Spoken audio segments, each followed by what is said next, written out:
ouviste que foi dito: amarás o teu próximo e odiarás o teu inimigo.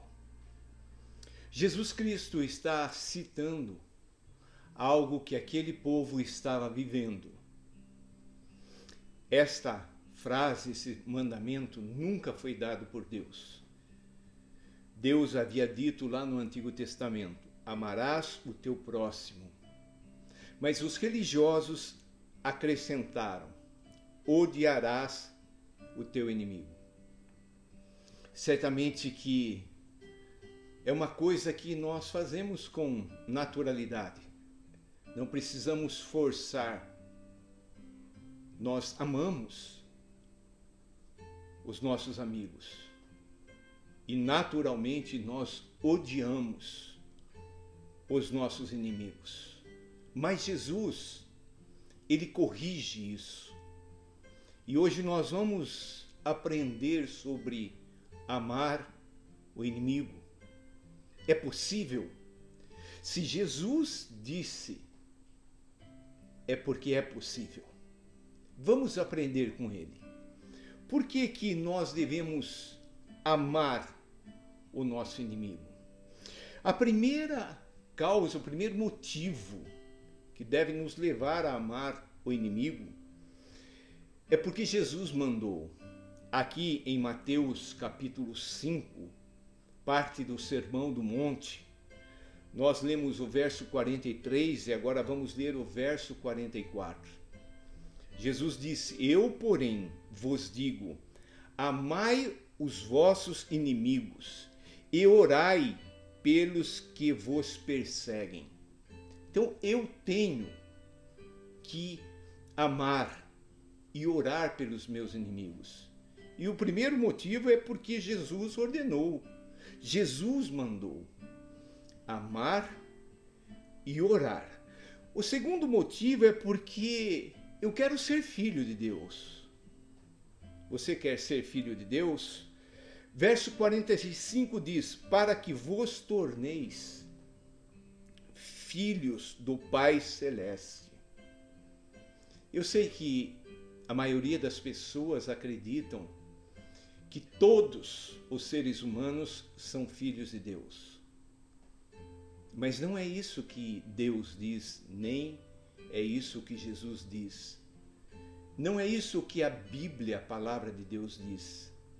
Aqui Jesus afirma categoricamente para tornar filho de Deus, filho do Pai Celeste. Eu tenho que amar o inimigo. Eu tenho que orar por aqueles que me perseguem. O terceiro motivo é porque eu não quero ser um falso religioso. O verso 46 e o verso 47 fala daqueles que agem de forma natural, ou os falsos religiosos. Porque Jesus dizendo: se amardes os que vos amam, que recompensa tendes? Não fazem os publicanos também o mesmo? E se saudardes somente os vossos irmãos, que fazeis demais? Não fazem os gentios também o mesmo? Então essa maneira natural de fazer não agrada a Deus. É lógico que nós devemos amar os nossos amigos, mas devemos amar também os inimigos. Isto é marca de um verdadeiro cristão, de alguém que está obedecendo a Jesus, de alguém que está se tornando filho de Deus. E o quarto e último motivo é porque eu quero ser perfeito. Como assim? Jesus termina essa parte desta mensagem dizendo: portanto, sede vós perfeitos, como perfeito é o vosso Pai Celeste. É lógico que humanamente, naturalmente, nós não somos perfeitos. Somos cheios de tantas falhas. Mas nós queremos melhorar. Nós queremos nos tornar parecidos com o nosso Mestre, o nosso Senhor, o nosso Salvador, Jesus.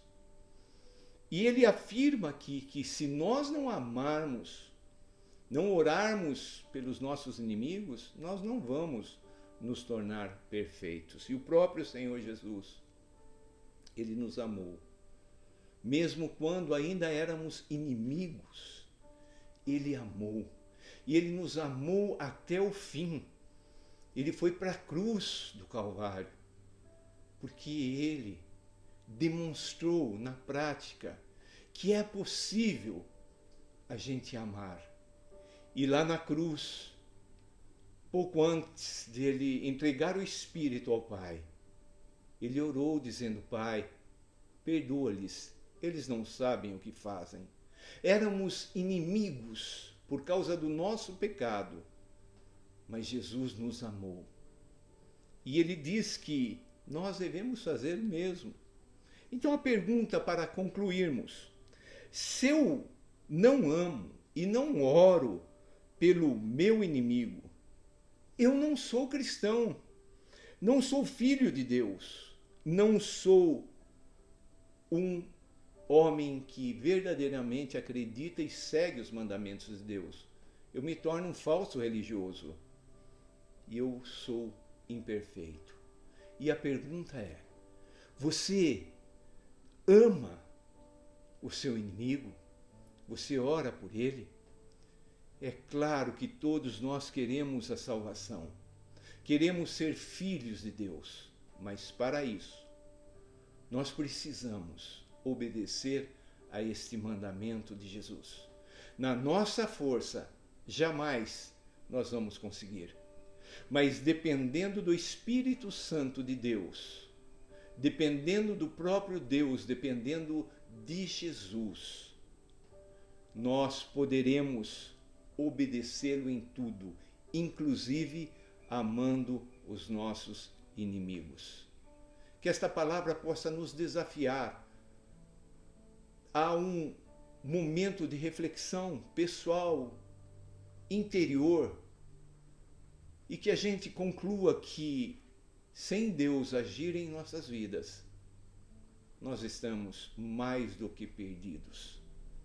Mas se entendermos que Deus, ele é o maior interessado em nos amar e nos fazer instrumentos de amor para alcançar outros, então nós vamos acreditar pela fé que é possível. Um forte abraço e Deus te abençoe.